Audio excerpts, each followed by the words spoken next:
I say we get into Stuttering John, shall we? No. Yes, we shall. We haven't talked about Stuttering John in a while. I feel like I say that every time we talk about Stuttering John, when we really have talked about him somewhat recently. But for us, it feels like a break because Stuttering John has gotten very boring and repetitive, and it seems like people aren't really going at there isn't the same drama that there was for a while. No one really gives a fuck about John anymore. So he's creating these wars out of nothing. Like his big war now is that Shuli hasn't changed the name of his show because a guy that got arrested for child pornography used to work there. Ah. I don't know why that's a fight John is fighting. I don't know why it's something that he gives a shit about, but he has pretended to so that people will keep watching his show. So ultimately, I find John very boring. What inspired me to talk about him this week is Rob Saul, because Rob Saul is a guy that represents to me all the everything that's wrong with the dabbleverse. And I don't think there's a lot wrong about it, but I think Rob Saul is a glaring example of one thing that is wrong, where the people that don't have fun with it are so disgusting to me. Like if you look at what Rob Saul is doing here and what he does on a nightly basis, it's gross. And what's even worse is that he doesn't stand by it. Like when he's questioned on it, he does this meek, like, well, I'm sorry for that, and I shouldn't have done it. It's like, well, you do it every day. So why, just because John scolds you because he thinks his channel is going to get demonetized, if that's the style of broadcasting you do, then stand by it or be sorry and change it. But Rob Saul's a disgusting individual, as we'll get into. But I think we start with just John here, King John Melendez. Yeah, so you call this the show without Karl and Shuli, which is my god. So John every day talks about how toxic he threatens to leave. Oh no, John, don't do that. It'd be very sad for all of us. We're very scared that you're going to leave because you keep threatening it and you definitely seem to mean it. But this is what the world would look like, John. This is the ghost of Christmas future. if Karl and Shuli went away, this is what John would have left to talk about. Politics obviously don't work for John. So that was a swing and a miss. So this is what he would be left with if John had to do a show completely free of the dabbleverse that he so desperately wants to abolish. He's the Duke of it. How do you retire a dukeship? Oh. That is true. It is weird that he wants to destroy the world that he is the leader of so badly. Well, happened in his marriage. Hey, that one deserves a... Casey's learning what the rim shot means. Yeah, no rim shots for Mike. That's the rule. I made that rule last week. Well, sometimes I deserve it, but you deserve it, but I don't want to throw you off your flow. The Duke cooks. had a ribeye. Just talking about the meal he ate. This is a 60-year-old man bragging that he made himself food. He's a father. He raised, supposedly, 3 children, and he is bragging that he cooked a meal. The Duke cooks. Okay, I'm back in on Stuttering John now. The Duke cooks. That's fine. Bye. On Tuesday night, last night, grilled chicken. Tonight, chicken thighs. Wow. Skål. He looks like boiled chicken. Just squeegeed my shower. That's right. He's going through house chores. John, any housewife should have a podcast. If this is just recapping their day. This is boring. Like this is when you heard your mother on the phone with one of her dreadful friends recapping their days. Like, this is not a podcast, John. What are you doing? I ate food and then cleaned my shower. Duke can squeegee, Duke can cook. This is the great disservice that Howard Stern did to so many people, and it's not Howard's fault. But wet brains like John listened to Howard, and they thought, oh, he just talks about nothing. I can talk about nothing. No. That's not what Howard was doing. Howard was an everyman, and he related to people, and he would talk about being miserable in his marriage and having to jerk off in his basement and all that kind of stuff. And while it does seem like you're talking about nothing, the reason it was interesting when Howard did it is because no one was doing that. You're hearing a professional disc jockey go off the script of what was the norm at that time. And so it was very interesting, and Howard was relatable. And then you look at shows like Legion of Skanks, like we just talked about with Lewis and those guys, or Come Town when it was on, where they had this sort of they had that quality where it seemed like they could just turn the microphones on and talk about nothing. What they had was talent and chemistry. Like Nick Mullen has never prepared for a podcast in his life, yet he's able to turn on microphones and make things interesting, like tell stories or create bits that bring things to life for the audience. And so they're doing something very interesting, John, and take note of this. They're laughing.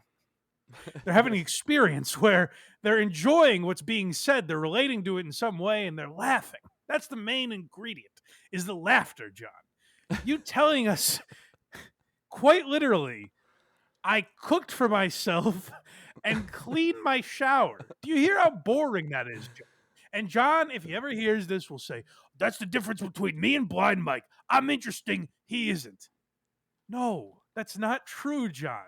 No one is interested in you talking about the ribeye you had last night or the chicken thighs you're going to have tonight.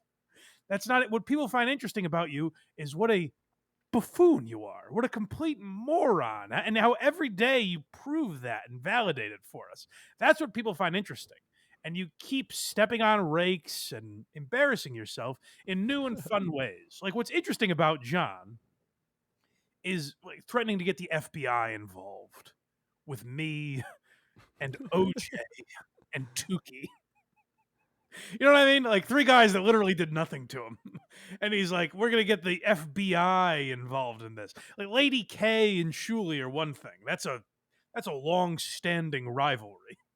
But the idea that like he was going to get the FBI involved in something that OJ did was so laughable that it gave us weeks of content. No one, John, is talking like, hey, you got to see this clip. John is talking about making dinner. It's really, we make it interesting. We add something to this. You see how long I've been talking? People complain about how much I stop the clips and comment on them, but it's also the only reason people are watching. Because if I just played John, people would be like, this is garbage. It's dreadfully boring. But I think we have come full circle, which is while you were talking, you made me realize, like, when I first started watching Shuley cover John and then John's show, this was John's show. So Yes. this was literally before Shuley, before all that, this was the show that started Uncle Rico. Right. So he's going back and- to his original material that started the whole thing. And so does he think that's going to end it or just give us endless more material of the pure? This is the pure stuff, you know? Yeah, and John like misdiagnoses, like if he's like, oh well, Mike's talking about this clip, so that must mean Mike's finds it interesting. Yes, but not because of you. Not on purpose. I find it interesting that a human being, a functioning human being, a father who had a job and is able to drive, thought that talking about the ribeye he had 2 nights ago is content. Like, that's fascinating to me. Yeah, case studies don't often know that they are case studies. Like they think they're people, and why they're laughing at me. I'm funny. No, you're a case study for our psychological, deep, dark issues that we haven't resolved yet. Yes, yeah. Also, if he goes, Duke knows how to wipe, I'm gonna lose it. If he does the, because that's where we're going. Yeah, so he knows how to cook. By the way, we're not done with this. We've heard him. He's cooking and cleaning the shower. These are the topics that were so interesting in John's life. The cream really rose to the top. It really makes me respect Karl and Shuley. They made something. They made empires out of this content. Right. You know, before, Kyle's shower, you gotta squeegee it with bleach after every shower. It's a pain in the ass, I imagine. but it must be done. Of course. And today, my What? kitty litter mats have arrived. Oh, good. Oh, good. More cleaning the house. how dirty do you have to be to wash your shower after each shower use? I mean, think about that. I wash it like once every 3 months because it's clean when I shower. That's a good He's like, point. no, the mud's everywhere after each shower. What are you talking about? Is I this how think, you like, wipe? He really saves the best for last. We're all thinking, John, we know you ate. We assumed you cleaned the shower. Have you changed the litter boxes? Please tell us, John. Oh, these poor fucking cats. Gonna change the litter boxes, put those little kitty litter mats down. These motherfucking cats better stop fucking getting kitty litter all over the goddamn house. What? Who's he yelling at? The cats, Mike. The cats. They're right in the room. You better listen to this. So who's that for? Like, who's John? I guess the question would be, because like I said, you'll say, well, Howard Stern did this. Okay, Howard Stern was relating to people that are in miserable marriages. Like, he kind of appealed to the common man, especially at that time, like in the 90s. He was appealing to an audience that hadn't been tapped into, really. Who are you appealing to right now? Cat owners slash slobs? Like, what is the audience you're going to? That seems very niche, John. If you're appealing to cat owners who seem to hate owning cats, that's a weird. I give you credit. It is an untapped market, I think, but I don't know that you're doing the best job of it. Also, it's called a vacuum. I have 3 cats, and I use it every day, and there's no litter in my house. This guy is he will squeegee that shower once a day, but he won't vacuum. He's so fucking weird. And he substitutes bluster for content. He's Yes. like if you just said I'm changing the litter box because the cats get the litter everywhere, that's not interesting. But if you go, I'm changing the goddamn litter box, all of a sudden we're like, ooh, this man's yelling. He must be saying something incredibly interesting. Every day is dull festivus for John. Just the most lame things he can complain about. Well, that's the problem. And like, John, I like all those radio shows too that talked about their life and podcasts that talk about their life. I like a lot of them, like I said, because some of them I find interesting. I live a somewhat dull life. I talk about my life sometimes, but day to day, I'm not out there. I'm not a partier. I'm not a crazy guy. If I talked about every day, it would be relatively boring on most days. Now, you can make fun of me, John, and say that that's because I'm boring, but it seems like, based on what you're providing us, we're not so different, you and I. It seems like day to day, you live a pretty boring life, and that's not what should qualify as content for you. I never had this problem in the apartment.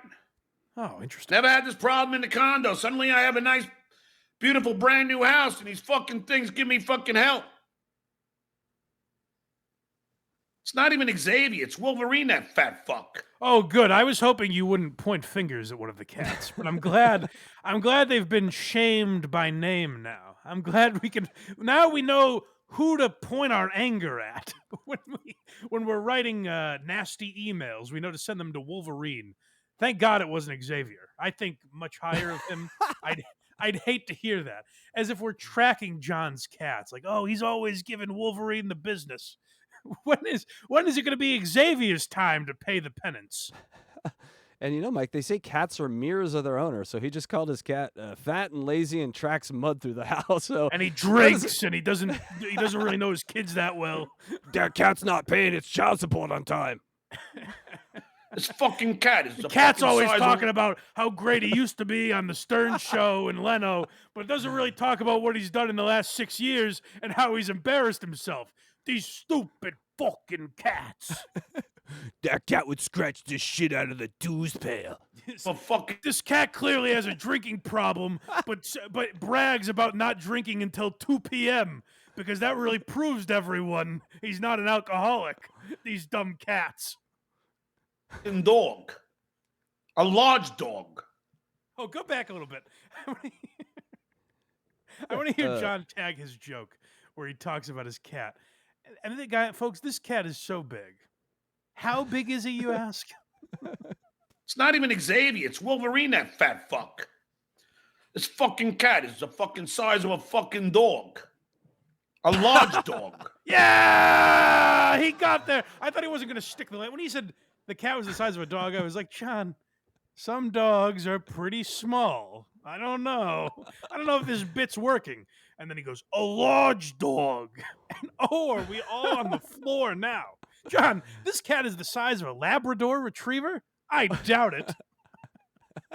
You know, when a tag's coming from Stuttering John Melendez, his mouth gets full of water. You hear it there. He gets wetter.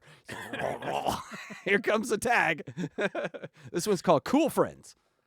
Oh, so this is John talking about all his peeps. He's got Clay Dabbler in his life.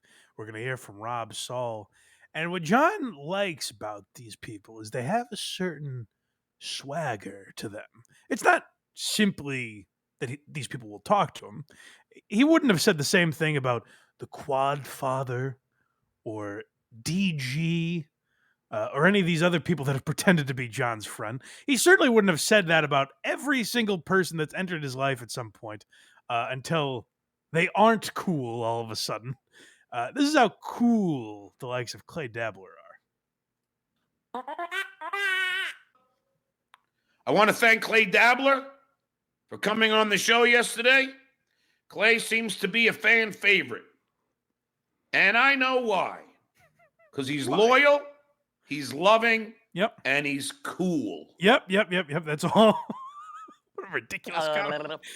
You know how when you're listening to a radio show or a podcast and you're like, you know what I love most about this guy? He's loving. That's right. When I was listening to Tim Dillon and Louis J. Gomez, I was like, there's something loving about these guys. And that's what really makes me laugh and keeps me interested and keeps me constantly coming back. First of all, John, fan favorite among who?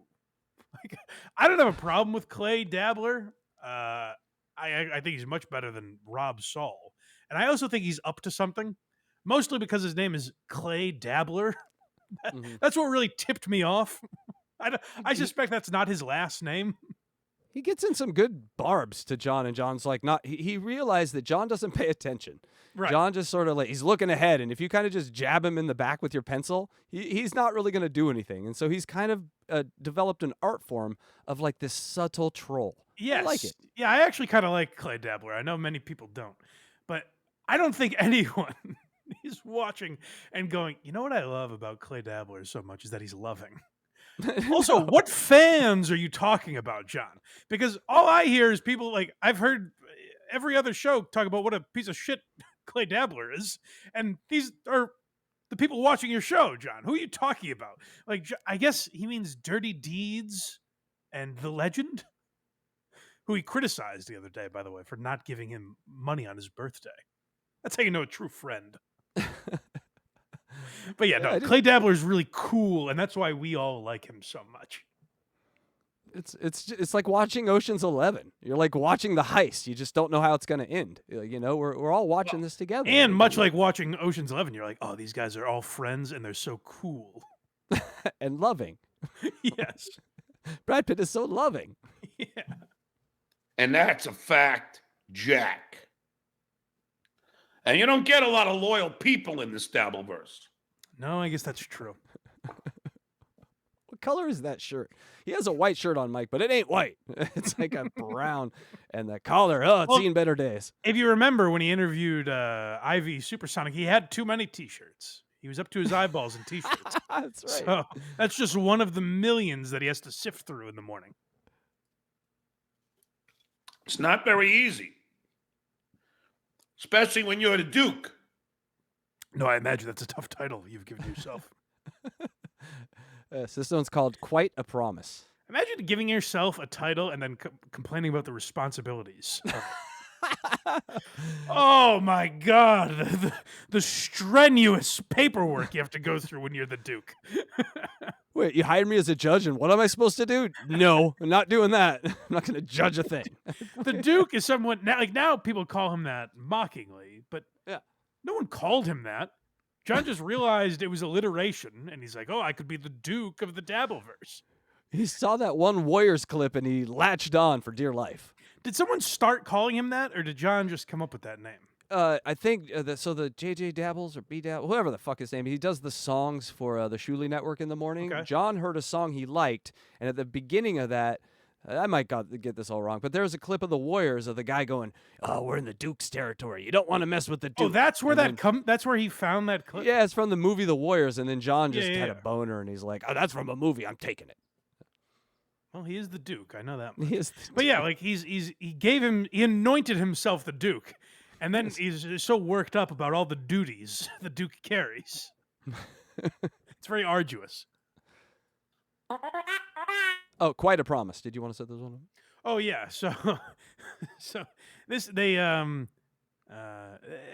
really put their money where their mouth is here. These two assholes. I believe Rob Saul joins him for this, and this is Boo. something where John is dangling a carrot in front of Rob Saul. It's an elusive get that Rob Saul could possibly attain. It's very exciting if you're a young whippersnapper like Rob Saul. Maybe one day I could get the Duke on my podcast. And John dangles it in front of him. But there is a catch. But here's one who's not one of those people, my good buddy Rob Saul. Hey, what's up? Rob, what time are you doing your show tonight? Probably around 8. You do it at 8, and the Duke will show up at half in the bag. All right. Wow. Sounds Wow, how exciting. Oh, great. John, do you mean it? Will you come and ruin my show, please? Pretty please. Well, John, if you come in drunk, that means more people will pay to call Rob a dog fucker. Isn't that exciting, Rob? Rob, think about what you're doing. Like, this is so sad. And I don't feel bad for Rob Saul, because we're going to learn what just a grotesque piece of shit he is in a few minutes. But I guess it's Rob's dream to become a broadcaster. Do any of these people, Aaron M. Holt, Rob Saul, Stuttering John, these people that so desperately like want to be on the radio or want to have a successful podcast, whatever it is that their goal is, do any of them still have sight of like why they wanted to do it? Or was it just being in front of a microphone and having people pay them was good enough? Like, did they have any passions that they wanted to talk about? Like, Rob Saul wanted to get into radio. Did he want to intro records? Did he want to talk about the news? Did he want to talk about sports? Did he want to talk about his life and comedy and make people laugh? Like, what was Rob Saul's goal when he said, I want to get into radio and now I want to get into podcasting? Because now all he's doing is following in the footsteps of Kevin Brennan and Stuttering John. He's just a worse version of that. And he's like, here's what I'll do with my podcast. I'll hope that people show up and insult me and pay $2 to do it, and I'll read those. And then when I read them, I'll call those people losers with nothing better to do. Like, is that what your goal was when you dreamt of having a podcast or a radio show? Is that what you wanted to do? Just do the show. Like, this is kind of what I wanted to do. I like talking comedy and stand-up and podcasting in that world. And one thing that fascinates me is train wrecks. I'm very interested in watching them. I can't see them in real life, so I like to listen to them in podcast form and comment on them. I enjoy doing that. If for some reason I couldn't, or people didn't want to watch it, I would talk about maybe either one of my other interests, or I would stop podcasting. I wouldn't just turn on the camera and be like, all right, guys, money time. Throw me a few bucks so I can keep doing this. Like, it doesn't make any sense to me. Well, we actually have done that, but as a satire. Well, listen, sometimes someone needs to be mocked, you know? Yes. The best way I could describe this, just in my experience in life, Blind Mike, is that a statistic I saw once from Guitar Center. That is 90% of people who buy guitars never write a song. Sometimes it's just shiny, and they want to go in and have this thing. I want to be a podcaster. Howard Stern did this. Opie and Anthony did this. But you're not doing it for the right reasons. You're just doing it because it was shiny. And so they just put that guitar up on the corner, and it gathers dust. And that's it really is. They see, like, Rob Saul, and Rob, I mean, deny this if you want. What Rob Saul did is saw Stuttering John turn on his camera and read insults. And Rob Saul said, oh, well, then maybe I can do that too. Like, that's his greatest dream, is to make $300 a show on people calling him a dog fucker and a guy whose wife left him for his cousin. Like that's his greatest dream is that someone sends him $100 to say that he molests his dog. Well, let me frame it like maybe he wants to be a fluffer for stand-up comics. He's training the next batch of stand-ups. Just make fun of me. Sharpen your tools on me. He's actually doing a service. I guess, but we're all losers for doing this. Rob is really guess. cool. What's really cool is just reading our comments out loud and adding nothing to them. That's what's cool, I guess. Sounds good to me. Because we got a Thursday night football game. Oh, okay. What does that even Now mean? keep in mind the Duke's going to be half in a bag. John, you've made that crystal clear. Anytime the sun sets, we understand that's what's going on. But hold on. The Thursday night football starts at like 8:15 Eastern, right? Correct. Am I wrong about that? No, that's right. I mean, pre-game's earlier, but yes, that's when the so game. Why does John say like, "Hey, listen, we've got Thursday night football. So A, I'm going to be drunk, and I'll only do the show if it's at the time that the game starts." So he's going to be well inebriated before the game. And then when the game starts, hey, listen, it's Thursday night football. The one thing I have to do is get on a podcast. You can't take the night off drinking. And John, I hate to say it, because I know sometimes you wait until 5 p.m. to drink, which means you're definitely not an alcoholic. But what alcoholics do sometimes is say like, oh, well, there's Thursday night football. I have to drink. The Yankees are on. I have to drink. You know, there's some excuse why I have to be shit-faced by 8 p.m. You don't hear how you sound, John? Like, that sounds psychotic to say to a guy who you're claiming is your friend. Like, oh, I love these guys. I love Clay Dabbler, and I love Rob Saul. Saul, I'll do your show, but I am going to be hammered and probably ruin it. Now, luckily for these two, John being hammered is the only reason people would watch. I watched it and found it pretty uninteresting. John was pretty drunk. They had Keanu on, and John hit on her, and so smoothly said, Keanu said hello, and John goes, now Keanu, you know, when I jerked off to you in your leather pants, you're not offended by that, right? And Keanu's like, I guess not, no. Whatever. I used to squeegee. This one's called Politics, Mike. Oh, well, this is John's insight. And, you know, I mocked John for not having anything to talk about. But let's not forget, he is a political fixture, a political talk fixture. People turn to him to say, should I vote for Donald Trump? And then weekly, they're told no, with no real reason or insight. Like, this is a legitimate take that I've heard on John's show before. I assume he probably said it on his last political show, and he will say it on his next show. I'm willing to bet you that John will say something to this effect on his next political show. I don't even understand why these people vote for Donald Trump. Yes, John. We're well past that. This is the third election. People will be voting for Donald Trump. You got to get past that at some point. It's crazy. The guy used to host The Apprentice. I don't know if you know about that. He was on Saturday Night Live. Isn't it crazy that now he's hosting? He's the president of the United States. I almost said he's hosting the United States, which in a way is kind of what he's doing. But like, isn't it crazy that people are voting for Donald Trump? John, after 12 years now, or eight years, I'm sorry. After 8 years, you got to get past it and have another take. So this is John talking politics, and he doesn't usually like to do that with Rob Saul, but he's going to school him for a moment here and talk about abortion. See, Rob, you are the moderate kind of Republican that we need. Somebody that, you know, because really it shouldn't be a right-wing, left-wing issue. It's just a matter. Fair. Look, if your daughter, I don't know if you have a son or a daughter, I can't remember. Daughter.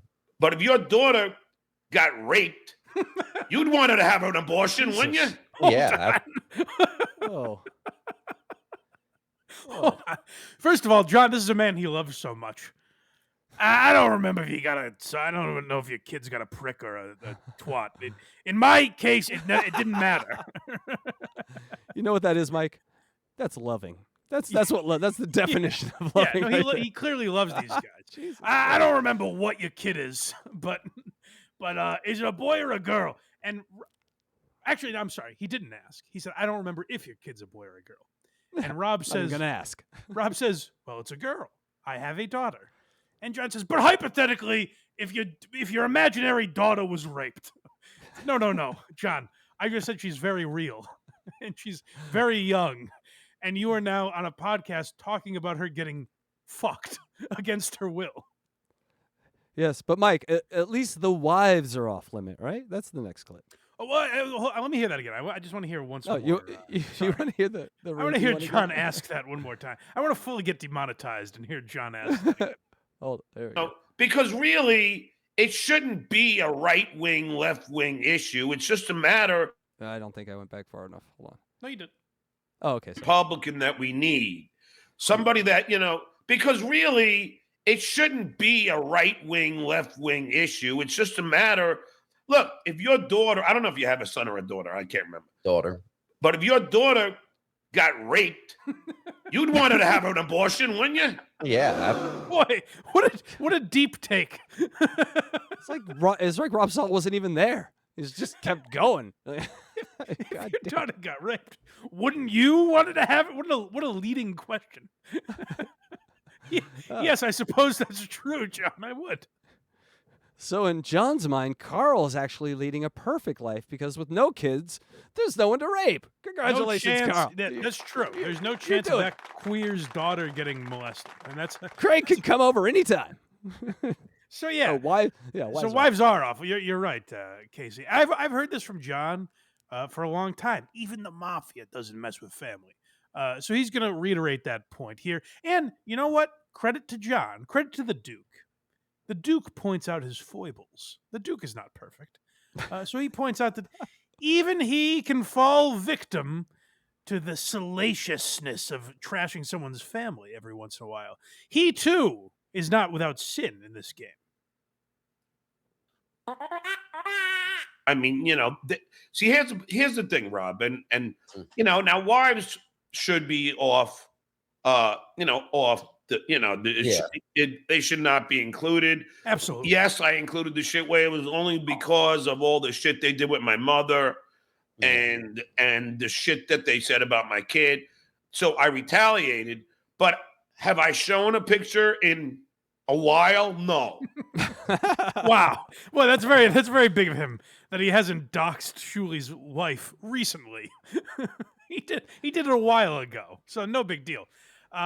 Here's the pesky thing about morals, I suppose, John, is when you think something is wrong, you shouldn't do it even if someone else does it first. That's the tough thing about this stuff. Is sometimes if you think it's wrong to trash someone's innocent family members, well, then by God, you shouldn't do it even if someone else does it first. John, if Shuli was jumping off a bridge, would you do it?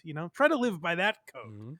Mm-hmm. But hey, John puts his hand up and says, listen, I haven't done it in a few days, so kind of exonerated, Yeah. By the way, the irony that's the same thing that every friend he's ever had who's married has told him. John, my wife is off limits. Quit asking about what she looks like and what she wears now she's in bed. Yeah, that's true. Is John, wife should be off limits even when you're friends with the person. Yes. Hey, Richard, is your wife's pussy tight? God, I'm gonna do it one time. I got it. That's a good one. Richard, what size are your wife's breasts? Jesus Christ, John. Pretty good. I've seen her. She's pretty good. Also, this was moments later. Yeah, so right John doesn't talk about wives anymore, and he's not talking about families because, like I said, even the mafia doesn't go after families. John has learned that. So this is just a few moments later, and like I said, John he talks about his dinner sometimes. He talks about cleaning the shower. One thing he will not talk about is families on his show. He doesn't allow that. So let's hear what John and Rob are talking about next. It just cracks me up. Karl saying Rob Saul just sits with his dogs. He gets only talk about his ex-wife because he knows he'll never have another woman again. Like, I have never even fucked anybody that is as disgusting and horrid as that old fucking dried up prune that you're pretending to want to fuck, I Hold on a guess. second. Now, I hear some nasty things being said about Karl's wife. Surely John is about to step in and say, "No, Rob. Remember seconds ago." It's literally, I think at most maybe 2 minutes later in the program. Seconds ago. Remember when I said we don't really go after the wives anymore? Like, we're not doing that. Surely John's going to jump in here because that's a pretty horrible thing to say about someone. So I imagine John's going to clear things up right here. I know. And God, neither have no, I. And I'm saying, Oh, damn it. God damn it. Yeah. Let me say something. I actually legitimately don't know what Karl's wife looks like because I am blind. I've never met her. I don't know what she looks like. First of all, they're describing like the Cloverfield monster or something. There's no way she matches this description. No, she's very pretty. Listen, I'm from Portland, Oregon. She is a very pretty Portland, Oregon type lady, like alternative rock chick. Like Sure. these guys don't get that every chick doesn't have to look like Pamela Anderson because they don't get any of them. Right. So, But let's say they're not attracted to her. Yeah. What? So what? good point. Why does it warrant this? Why am I justifying it? Good point. God. You talked about how wives are off limits, and also like I know the lovely Jenny Jingles has been on Karl's show before. I gotta say, she's incredibly mild. She reacts to the clips that Karl plays and it does a verbal eye roll, essentially. She does not get nasty and go in on John. So what is John's excuse? Rob doesn't need an excuse because Rob is just a disgusting human being. He has no moral lines. Whatever John lets him do on that show, he will do. So Rob, I'm not looking for excuses from. How does John explain getting this fucking nasty about Karl's wife? And I know what John will say is he talked about my kids. And I know the 3 examples he's going to bring up. Karl, I don't know if you guys know this. Karl said that one of the kids looks like Baba Booey, and that's an insult to Baba Booey. Karl had a description of his podcast where he said, we call John's kids losers. It's more fun than you might think. And then on said podcast, he did in fact call them losers. I'm not even going to get into whether or not those things should be taken seriously and a grudge should be held with the vendetta, the burning intensity of 1,000 suns. I'm not going to talk about that. What I'm going to say is those things happened multiple years ago, I think, at this point. What has Karl done lately, John? Because you just said you haven't talked about Shuli's wife in days. It's been days since you talked about what an ugly behemoth Shuli's wife is. That was days ago, so we should all forget about it. So what has Karl done to warrant this? That we're not that we just watched, that we're gonna continue watching. They go on for minutes, and I cut a lot out because I was like, good Lord, I like Jenny Jingles. I can't listen to this. This is psychotic what they're about to launch into. And it's because her husband called Rob a loser once. That's what sparked this ugliness. Yeah, I rewind it just so we could hear it one more time because it's and then horrid is that old fucking dried up prune that you're pretending to want to fuck, I guess. I know. And God, neither have not I. that I'm saying anything against gay people, but Hold on. you know, Hold on. John needs to make. He's like, I've never fucked anyone that ugly either. Rob's not the only one. I have also. that's a lot of things closeted gay guys do is they marry someone extremely overweight or extremely old just with low self-esteem. Hold on. Like I said, why is he bringing that up? Is Jenny Jingles extremely overweight? No, not at all. I didn't think so.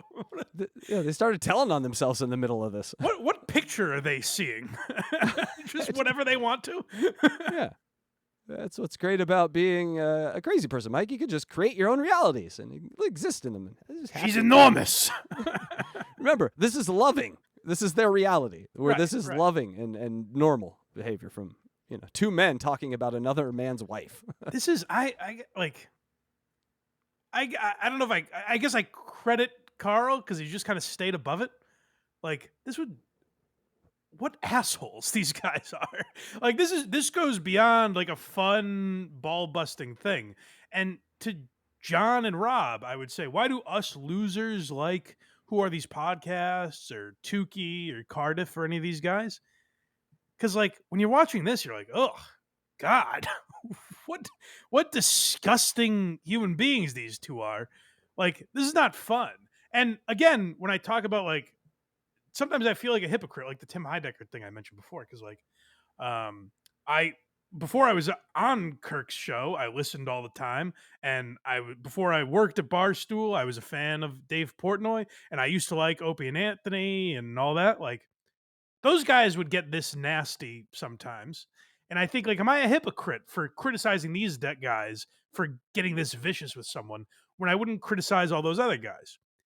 And I say no. You guys tell me if I'm right or wrong. I say no because the thing Kirk and Portnoy and Jim Norton and Howard Stern and all these guys had that John and Rob don't have is talent, charm. Like you want to root for those people and you're on their side and you feel like they have a reason to be going in on someone like this.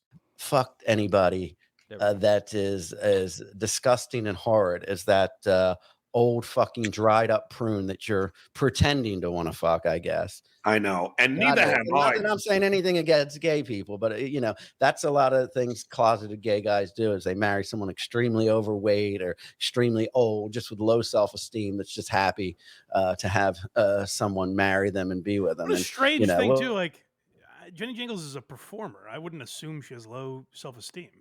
This guy is this it's fucking improv classes and his fucking stupid band and his snaggled tooth. He just looks like he looks and is just the epitome of just a loser.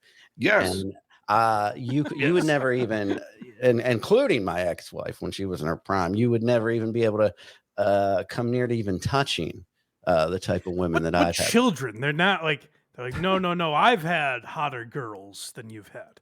And then John's like, and I've had hotter girls than the both of them. It's just insanely childish. It's like that baseball bat game where you put your hand above the other guy and they just keep going. But what's weird about like these two is like Karl isn't engaging in this really. Like he does his show and he talks about them, and then they're having this argument back with nobody. They're like, oh yeah, Karl. And then if you talked to John and said like have Karl on, he'd be like, no. It's like, well, because you're a coward. Like you do all this tough talk where you get really nasty with people.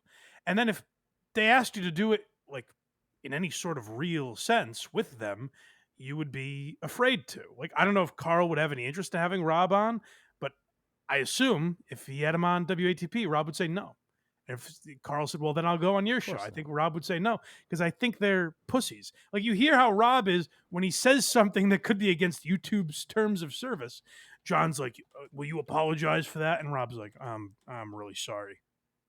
He stands for nothing. He goes off on these tangents, and then if the right person asks him to take it back, he will, because he's spineless. Had sex with because you're look, snaggletooth, ugly little fucking. Look at my ex-wife. I mean, no offense, and she's still beautiful. And my ex-wife. No offense to who? Like John is saying, no offense, but my wife's way hotter than yours was, Rob. So let's use me as the example. I think that's to his kids. No offense, kids. Gonna talk about your mom again. Was gorgeous. I mean, and there's no doubt about it. And she still is gorgeous. But I mean, what a nothing add to the conversation. Who would be offended by that? Hey, no offense. My ex-wife is gorgeous. Oh, good. Good for her. That's nice. Good. I'm highly offended. You fucked anything that walked upright. Who was he afraid of offending? Rob? Karl? Jenny Jingles? Who in this conversation was he afraid of offending here? I don't know. You know, this is the girl that is goofing on us. Yeah. Worried This about one? it. Well, you Is it got this some, one? Hold on. No, not really. She's not goofing on you guys. You're mad at Karl. Imagine him picking a freeze frame of the worst moment of someone and like capitalizing on that. Where'd you learn that, John? That's what everyone does to you. True, yeah. Well, they all have the thumbnails of snot running out of my nose. I had to search 6 hours of tape to find this second of her not looking pretty. Look at me. We don't have to do that, John. We just stop and it's there. That's what it is. yeah. That's what he's showing, right? Like a screenshot from some live stream. Yeah, or when something? she's talking. Listen, I'm an editor. You can play this game with anyone. We all look like, crazy people sometimes when you're talking, you're laughing or whatever. And so, but with John, it's called Stop the Needle Anywhere. Anywhere. And But you look like also, John. I mean, what it proves to me is like these guys have nothing. Like Karl makes fun of them weekly, multiple times a week. He constantly shits on them, and there's always new fun stuff to make fun of. And these two have literally nothing, which is kind of crazy because like Karl does stuff you can make fun. The guy says exact chi, which I thought was impossible. When I heard that starting to get made fun of, I said clearly they're exaggerating or they're getting something wrong. I listened back to the old episodes. He would say exact chi. He's a mush-mouthed dork. He's a mandolin player. And we all know how gay that is. But like my point is they could make fun of Karl if they had any ounce of talent or humor attached to them, but they have literally nothing. And John, for 6 years now, has gone like, how can I get to this guy? Instead of making fun of him, I'll try to get his Patreon taken away. That didn't work. Okay, well, then what should bother him? Going after his family in an unfunny, vicious way. Like, if you take what John has said about Shuli's wife, about Karl's wife, about Shuli's kids, like all the things that John has said about families, I don't know. To me, it's much worse than the 3 incidences that John keeps pointing out over and over again. Yeah. She's making sure Karl picked up all his toys and takes. I mean, this is what's goofing Nice, on nice us. one. Yeah. Pick up all your toys, Karl, and you take your nap. Leave me alone, Mom. Why? I'm trying to stream with my buddies. I'm cool like Anthony Comia. He likes me. Stay off my mandolin, by the way. It's mandolin. Nice. He does play a mandolin like a real pulse smoker. But I guess the joke with Jenny Jingles is that she's older than Karl by a few years. I think he said she's like 8 years older than him or something like that. Lucky man. Wasn't John trying to fuck Kate Meany? Yes. I don't get what there's a 36-year difference or whatever, 35-year difference, whatever it is. Why is that okay, John, you fucking creep? No, and I also remember him like complaining about dating. Oh, this chick showed up and she was like 60. I still tried to fuck her. Yeah, but like, so he goes out with women that are older than him too. That's and listen, I know the old like, sure, it's what guys do. We'll bust Karl's balls about having an older wife, whatever. But it does show like how fake of a liberal John is. Like I think John's only a liberal because he wanted his kids to think he's progressive or something. Because if you look at what a fucking pig John is, what he's saying is it's women are gross at a certain age and you shouldn't be attracted to them or in love with them anymore at that time. They've reached their spoiling point and you should discard them because they are useless sleeves after that. When they dry up, so does my love.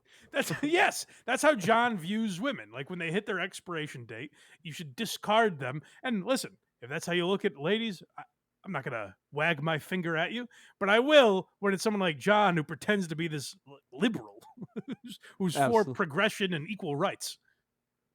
Blind Mike, we have a guest. Do you want to bring him in now, or do you want to make him sit in the back and watch us? He's more. David Collins is always welcome to join us. Hello, David Collins. Now, let me ask you. My God. Is this working? Oh, so loud. Hold on. Your try mic's again. a little loud, yeah. Yeah. All right. Try again there, David Collins. Is it quieter? Yes. It is quiet. You know, There we're you go. experimenting with new things. You know, one of the biggest criticisms I get is that when I appear on other shows, the audio is not the same quality as David Kahn's 30-minute half-hour show. I think you sound pretty good. Am I right about that, Casey? It sounds great. Perfect. It's amazing.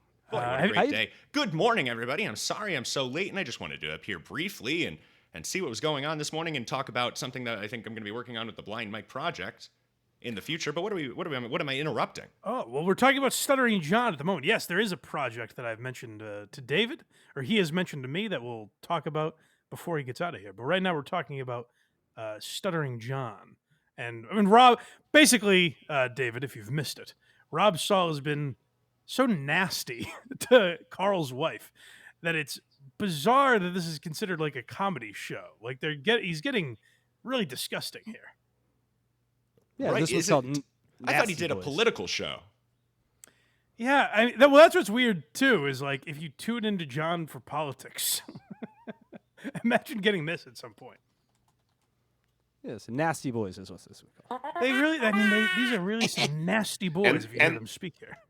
Yeah, it's gross. And this is the fan favorite. This is I guess the pièce de résistance, when this is the famous take a nap scene.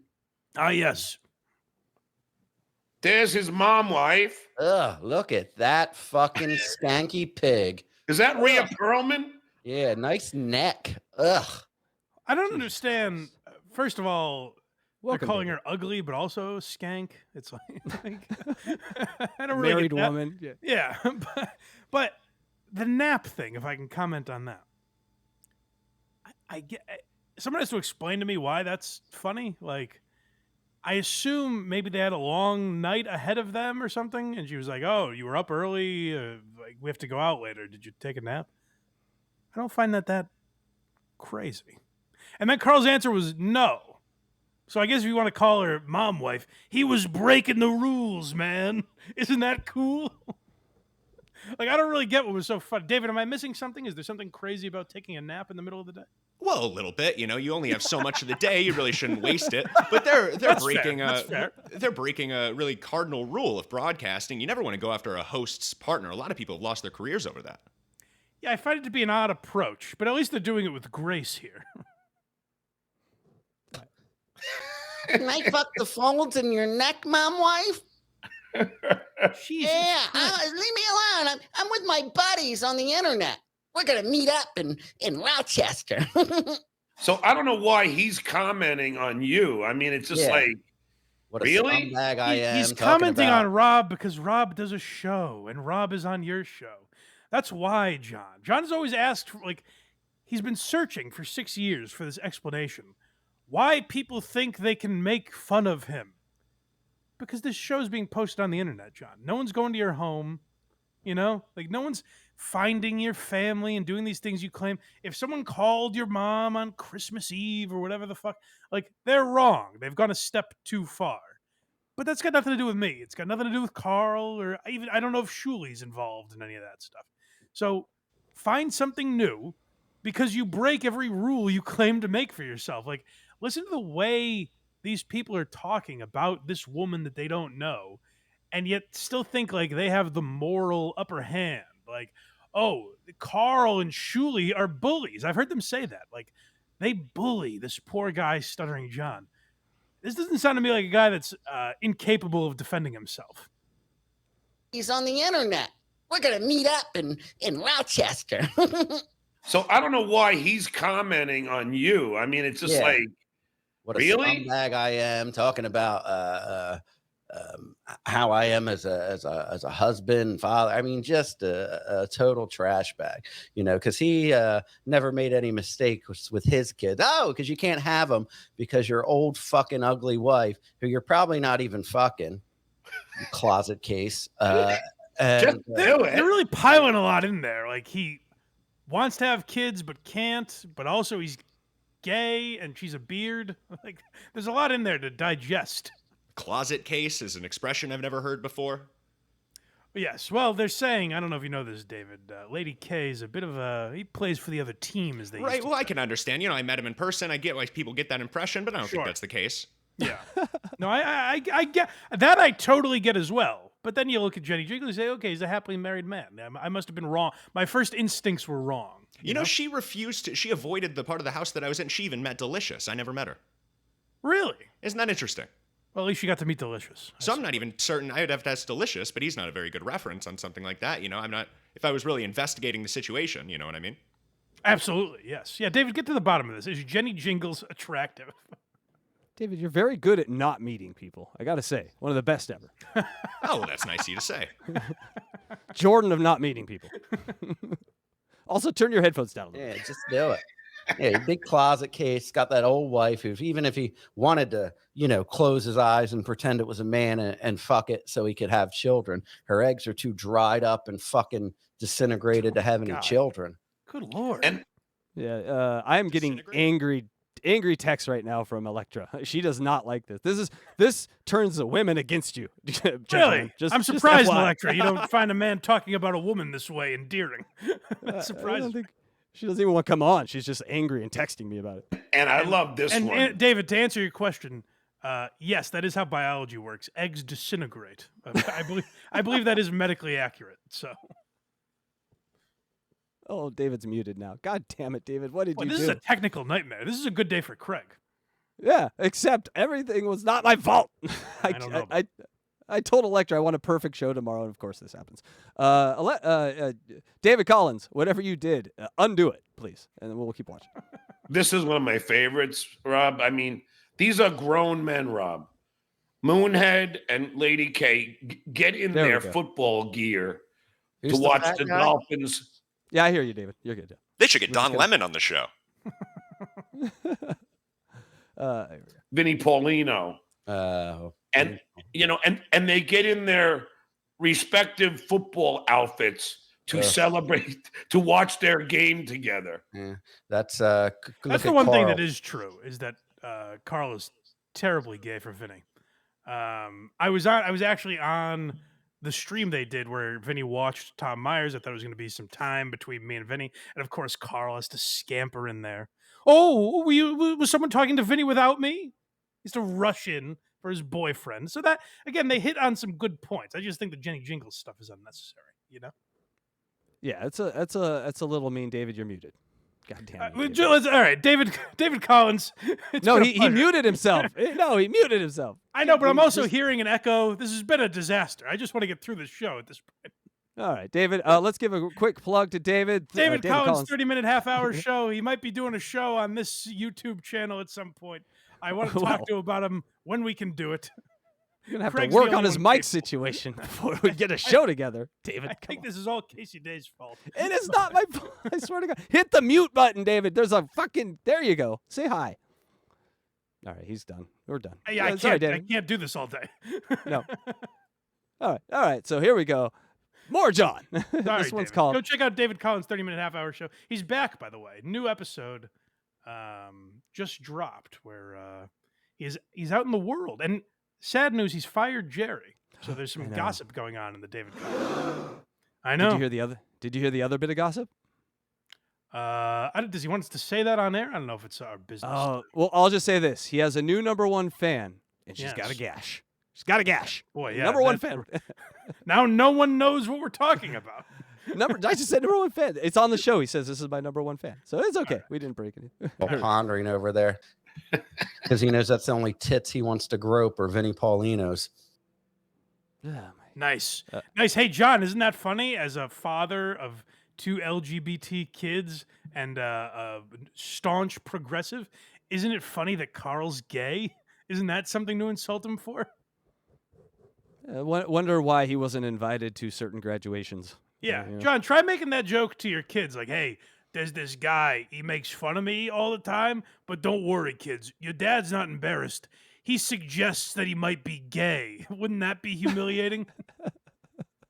Your daddy suggests that this man may have had a tough time coming out because of his upbringing, and he's embarrassed to admit it. So he's created a world where he is living in the closet, and I make fun of him for that. Isn't that funny? Hilarious. This is hilarious. They've been outfoxed by a Devito. Yeah. So This is Rob complaining. I mentioned earlier how Rob did this show with Ray Devito, and Rob took a victory lap because his ex-wife had a child who died. That would have been his kid's half brother or sister. And Rob cheered at the death of that child. And so this is Rob explaining how it's not his fault that he said that. That dastardly Ray Devito who was up to his old tricks. You know how Ray Devito is always one step ahead of everyone. He's a podcasting mastermind, and he was able to dupe Rob Saul into stepping into one of his classic traps. And what is he saying about you? Like, what's his big, Well, they got to cut. And I said it's not a flattering clip. I think it was pre-rehab pill. And, Ray does that when he gets you fucked up. He like probes me and then tries to make me look like a scumbag by asking questions about my ex-wife. No, it's going to irritate me. And, he talked about my ex-wife getting pregnant. And then I clapped when I said the baby didn't make it. Oh, yeah, I know. Well, I don't. Oh, we all do that. It's like a war crime tribunal. This is the sort of admissions we're getting out of this. God damn. Oh, that's what people were offended by. Oh, come on. Who amongst us? I don't think you really meant to. I don't think you wanted to celebrate the death of anyone. I didn't even know the clip exists. I didn't even know I said it when people kept making. Hold on, Rob. Let me clear that up. You did.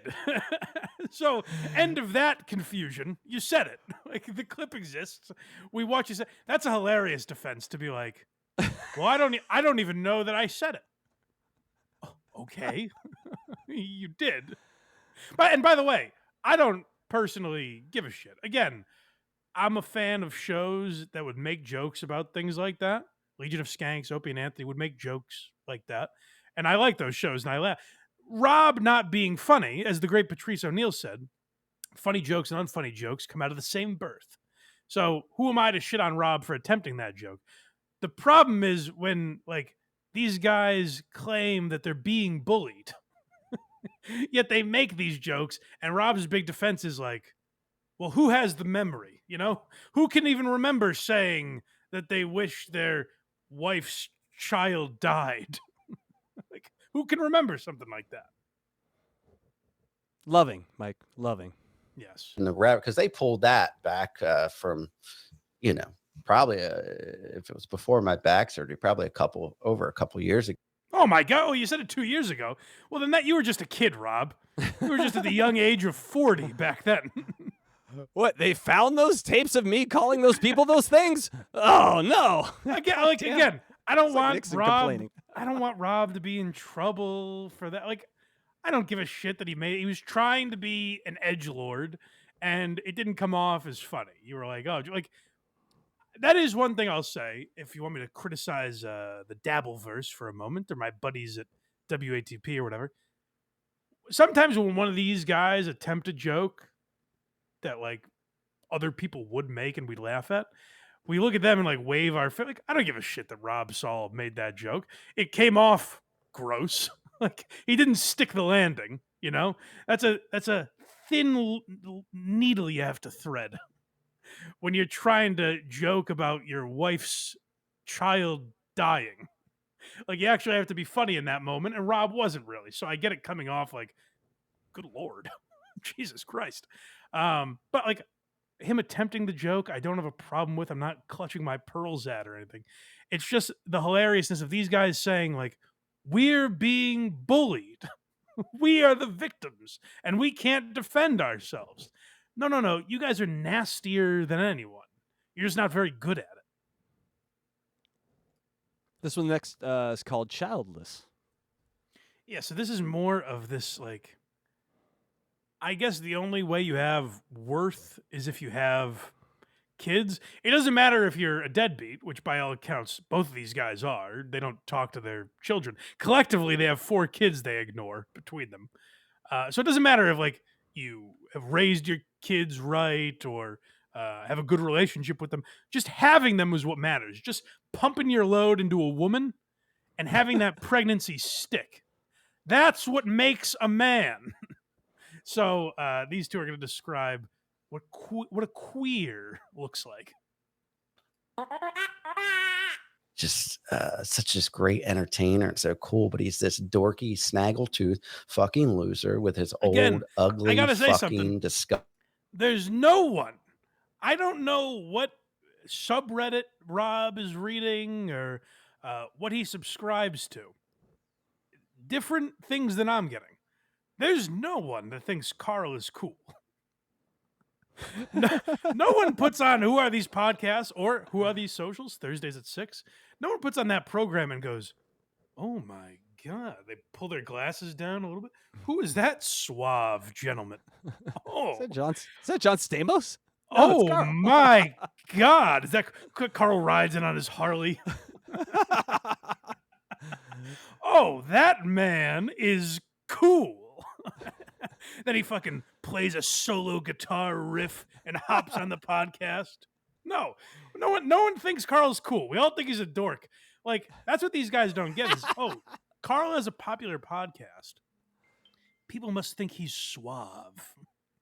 People must look at him as a figure of masculinity and coolness. No, he just does a good podcast. He's a good podcaster.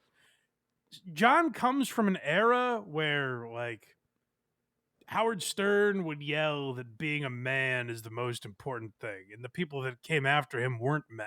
And that's all John took from that era of comedy was like, oh, you got to be a man. You got to impregnate women. You got to fuck a lot of girls. You got to drink a lot of beers, and that's what makes you cool. Dude stuff. Being a dude is cool.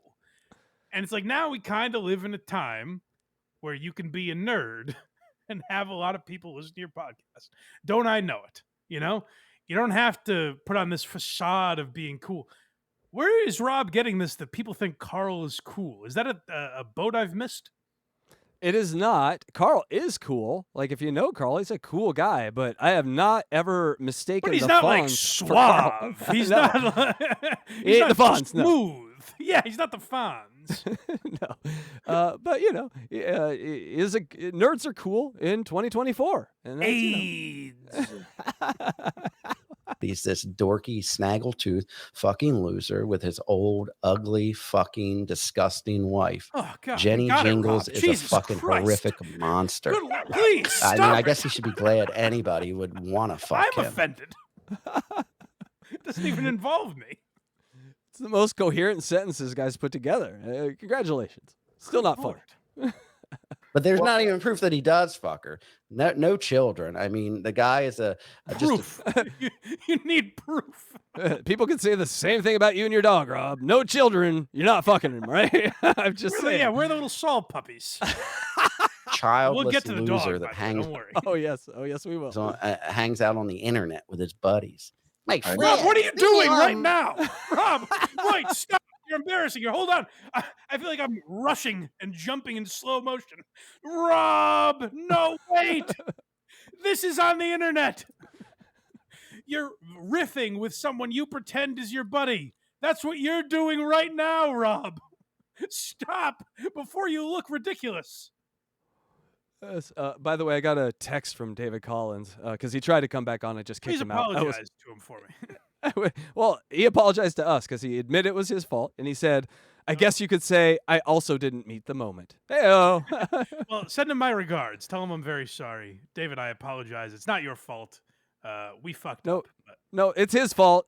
New audio gear. Don't test that out on a show like this, please. And we should have got together before, and that is my fault. So yes, goddamn, it is my fault. All right. It's just a childless loser that hangs out on the internet with his buddies.